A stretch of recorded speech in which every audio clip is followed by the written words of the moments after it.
Right, hello there everyone, welcome back to James Redmond TV and welcome to what is a kind of a new thing. This is a new addition to the channel that I want to call the Redmond's Reds, and I've actually got my first guest on the first episode, Chappy. First guest? You're the first guest, my mate. I never even told you before the video started as well. But mate, I'm honoured. I'm honoured. I thought, you know what? I love how passionate you are for Leicester, and this is what I want to try and do with the Redmond's Reds. I want to try and get the passionate fans from each club and talk about it, mate, because sometimes people don't have them perspectives from an opposition side point of view. And I thought, you know what, who better than to get to the man himself, and people should know who Chappy is. I mean, mate, first off, isn't it quite conceited to have yourself on your own little banner to the left of you there with James Madison to the right? Nah, Lee. Got Vardy to the left, Matters to the right. You must get that all the time, Lee, the James Madison show.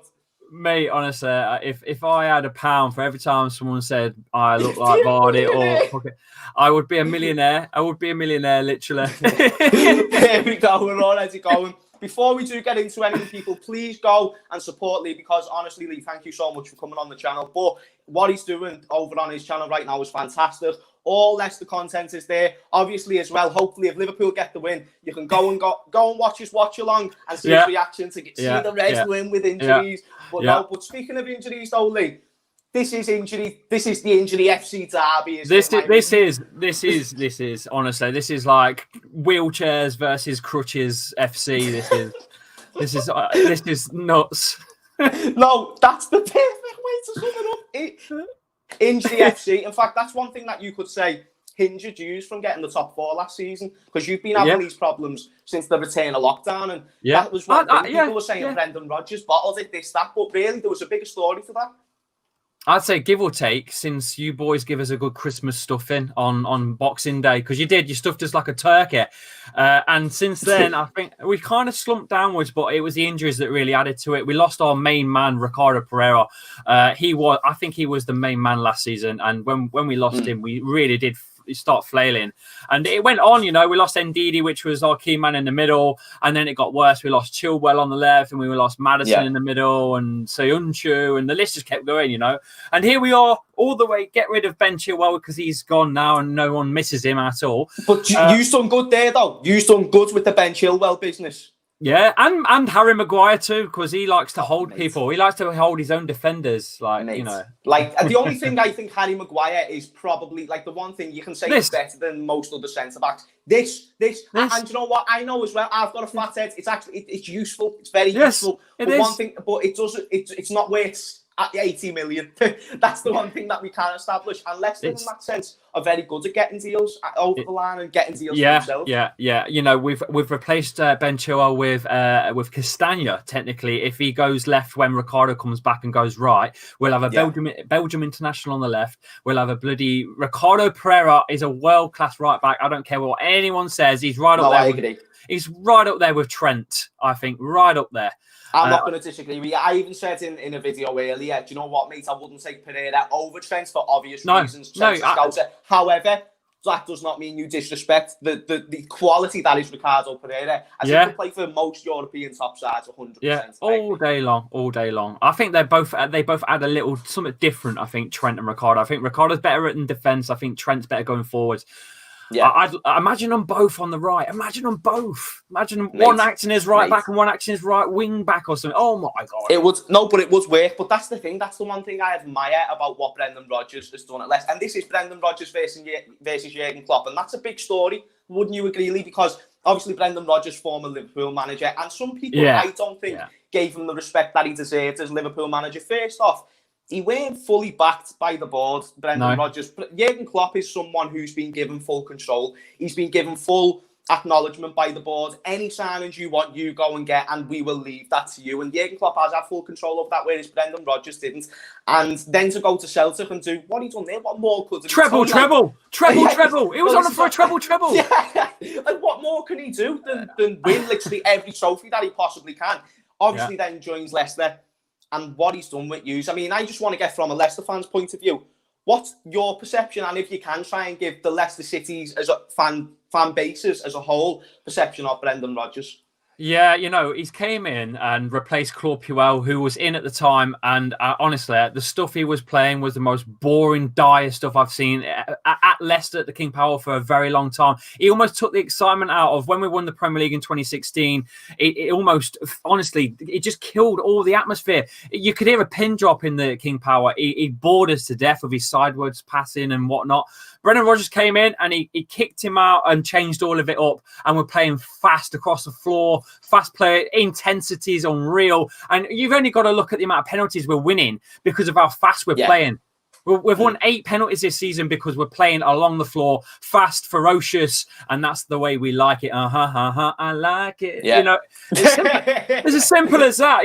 Leicester's exciting again. We're exciting again, and that's what Brendan's done. No, but that's one thing I kind of felt when Brendan was at Liverpool, even though we didn't win the league that season. But realistically, with the 11, if you look back, compared to City, we shouldn't have really been in that conversation. Obviously, people just put it down to the brilliance of what is Luis Suarez, but the thing is, Brendan Rodgers did have us playing exciting football. He did make us feel like we were a bit like a big club. Obviously, we didn't go on to achieve what Brendan definitely would have. But if he was fully backed, I am very ambitious to see what he could have ended up doing at Liverpool, because it is just them slight backings that get you over the line. What I don't like about the whole thing with Brendan Rodgers is being called a bottler, because it was out of his hands. Steven Gerrard slipped, and technically, I know that goes down as a meme forever, but he did lose. Fault was not Brendan Rodgers' fault. It was not Brendan's fault that Gerrard slipped and you fucking lost it. It wasn't Brendan's fault. So how can it be called a bottler for that? And how can it be called a bottler for us not getting Champions League football last season when we had the fucking injuries that we had? No, yeah, absolutely, 100%. I agree wholeheartedly, based on the fact that Brendan Rodgers, and I'm not even trying to blow smoke up yet, because I do think Brendan Rodgers was a good manager. When he got sacked, I was thinking, and when you bring up the argument, people call him a bottler, like, where's the evidence to back this up? Because, like you said, it's them fine moments, and I hate, honestly, the day when Gerrard slipped and you just knew it was going to be a goal even before the ball hit the net.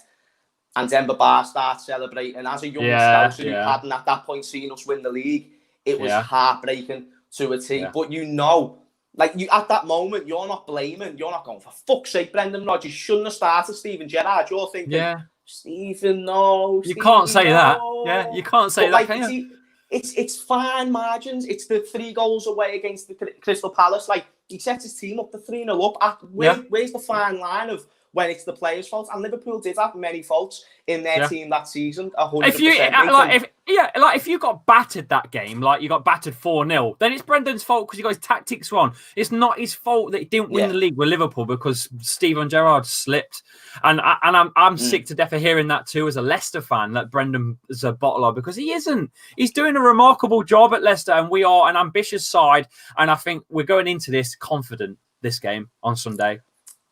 Yeah, this is one thing I said to you on the football terrace. I think, and obviously Leicester will never be as a brand, a top 6 club. And you said it perfectly. But now they have 2 different things. Big 6 and top 6. This is what you said. However, they have now became kind of pushed Arsenal out. Pokemon Red and Pokemon Yellow. Pokemon Red's the tier. Pokemon Yellow's like the one that was the better game, but this was the tier. And I have literally got box versions of Pokemon games. What am I doing? I was thinking, he's actually got this ready. This is boss. No, but that's the thing that we're trying to establish, though. It's because there's so much that goes into it. But Lee, I wanted to just ask you, how do you see in this game Leicester lining up? And how do you see Brendan Rodgers attacking this game? Because obviously, you have had your fair share of injuries. There was some injury news today that was quite good. There's a few players coming back. Obviously, Schmeichel had that issue. I'm not sure if he's available for this game, but I swear he's okay now. So how do you think Leicester will settle? Yeah, I was a bit worried, actually, because Kasper Schmeichel was in a position where Randy Orton punt kicked his head off. You know what I mean? He was knocked out. He was RKO'd. He was done for, you know what I mean? Out of nowhere! When he was in the corner and he's ready. He's going to kick. And then he starts doing that mad shit when he goes on the ground and stomps it. But luckily, he sat up like Undertaker when he's back to his feet. He's back in the lineup. But if you have a look at the injuries, look at this. I'll put this up on screen for you. There you are. I don't know if you can get that full screen. That is a combined. That's combined 11 of potential injuries. That is insane. So look at that. There you've got Castagno, who's got a hamstring injury for Leicester. You've got Ricardo, who's still out because of a knee surgery that he's had. Soyuncu's still out as well. And then you've got VVD and Gomez, who are both recently injured for Liverpool. You've got Trent on that right side as well. Ndidi in the middle. You've got Fabinho. You've got Ox. And you've got Salah. I mean, that side there is a top 6 side. At least. The very best. Lee, I think we've got ourselves an injured starting 11 of possible Premier League champions there. It's unreal. That's unreal. Let me just say something dead quick. First off, when you have got Ricardo and Trent down the right-hand side, that is another level of a right-hand side. Then you've got Ndidi, who's going to be playing that triangle with them 2 players. Exactly. Don't even start me. Who's getting past Ndidi and Fabinho first off? Oxlade-Chamberlain on the left. He's done bits on the wing before. That back 5, Soyuncu and Virgil van Dijk is one story. When you put the pace of Gomez in there as well, another. Yeah. And then you've got Salah in goal. And bear in mind, Lee, one thing I do just want to keep in consideration, Alisson is someone else that is usually an injured player. Therefore, he could most likely get in that team if it was another day. But that's insane. That's how good is that starting 11? That's a phenomenal starting 11, and that will probably win the league. That's a challenging side against anyone, mate. That is, and all those players are out. So what have we got? What players have we got? That's the question. Yeah. What's your back line looking like, and can it handle the pace of Jamie flipping Vardy? Because that man loves to score against you boys. 7 goals in 11 games against you boys. Literally the thing that I was just going to bring up to you, the star man, the one who is fit, and the one, if there was anyone who I could choose, and I don't wish injuries on anyone, but if I could choose, it would be Jamie Vardy to miss this game. Only a little ankle injury or something, not a major. Get him back for the next game. Listen. Vardy is a horrible man. Listen, you're chatting shit, you're going to get banged. He doesn't, though. He fully tells you. I will never... That goal across the face of Lovren, and I was just thinking, no. Like, this is not going to happen. Like, I know Jamie Vardy. Like, do you know how long I thought Jamie Vardy doing well was a fluke? Like, don't get me wrong, I've known he's a baller for years now, but I mean, when he first came on the scene and he was scoring every game, I was saying, this is going to stop surely. Surely this is just his pace, just getting him through. Mate, he's still doing it now. I was watching him in the Leeds game a couple of weeks ago, and I was thinking, he is a next level. And when I look at this game, rumours that are coming out about Liverpool, at least, is that Nat Phillips is the one who's most likely going to start this game, which is actually a shame because, first off, 2 weeks ago, I thought it could have been Fabinho. Even the other day on the terrace, I said Fabinho's probably going to enter in that spot. Now that's not looking likely. If I was to replace Fabinho, and obviously no Gomez and Van Dijk, I'd put in Reece Williams purely based on the fact he's more agile, he's more quicker, who have less got. Jamie fucking Vardy, he's both of them things in abundance and perfectly. So it just... To my perspective, I'm thinking, we haven't got... So Reece Williams, who's now, by the way, has got a hip injury, we've now got to replace him with Nat Phillips. Nat Phillips, good centre-back, got to give it to him, got to give him his respect and his homage. However, the last performance he had was against West Ham, against a team which didn't have Antonio at the time, by the way, who's on fire. Had to start Halle, who's a target man. They beat us 3-0, West Ham. Don't forget, they beat us 3-0. But they might have had Antonio when you played them. They never had Antonio when they played us. They started Halle, and the way he plays is aerial dominance. That's what Nat Phillips has shown that he's good at. Overall, though, we haven't saw his game, so it'll be concerning to see how he's going to handle a Jamie Vardy with the fact he's most likely to start. But Lee, just before we end this video, and again, mate, thank you so much. And also, Redmond's Army, go and subscribe to Lee's channel. Link is in the description because, you know, the fact that he took his time today is absolutely marvellous. And he is I'm doing this. I'm doing this as well. Don't forget, I'm joining me on live watch-alongs on Sunday. Liverpool, Leicester. I can't wait to do this shit. Make sure you join me and have a look. Get your chats in. 100%. I agree with you. But no, Lee, before I let you go, score prediction, my brother. It's a big game. And you're the top of the league as well, so I'm not sleeping on you. But how do you think you were going to do against what is a damaged Liverpool? However, we have still got Jurgen Klopp, and he can still pull off master class performances with any team. So how do you see it going? I see a massive game between the two sides. I think as a neutral perspective, they're going to love it because there's going to be goals galore for both ends because both ends are quite weak at the back. I see a high-scoring game. I'm going to go for Leicester to nick it at the death, 3-2. Oh, But you know what, though, Lee? You deserve that confidence. You deserve that confidence. If there's anyone who thinks that they can come to Anfield and beat the record, it is you, because you're the top of the league. You're doing well. You've had injuries to yourself, and look where you are. My score prediction, obviously, I'd never go against my team. I still think we can beat us even with the injuries. Like I said, if there's any manager in world football, and this is no disrespect to Brendan Rodgers, but if there's any manager in world football to be in this position that Liverpool are in, I would prefer no other manager than Jurgen Klopp. Therefore, I think even though the likelihood is goals, I'm going to say a 2-1 win, and we just about only just let Vardy get one. I think Vardy will score, but he's only going to get one. I think he will score too, mate. We've not beat Liverpool at Anfield since 1999. 1999, 21 years. That's before you were born, mate. You were still a swimmer. Yeah, I was a swimmer. No, it's true though. No, that's madness. But that's the thing though. A lot of teams haven't beat us at Anfield in a while. So man was still swimming. As in, Lee's got me cracking up on this. You know, this is why you need to go and subscribe to Lee. But no, Lee, thank you for coming on. Lee thinks it's going to be 3-2. First ever Redmond's Reds guest. Thank you, brother. Honestly, mate. But everyone, subscribe to this channel. Subscribe to his channel. Leave a like, subscribe, and I will see you all in a bit. Ta-ra.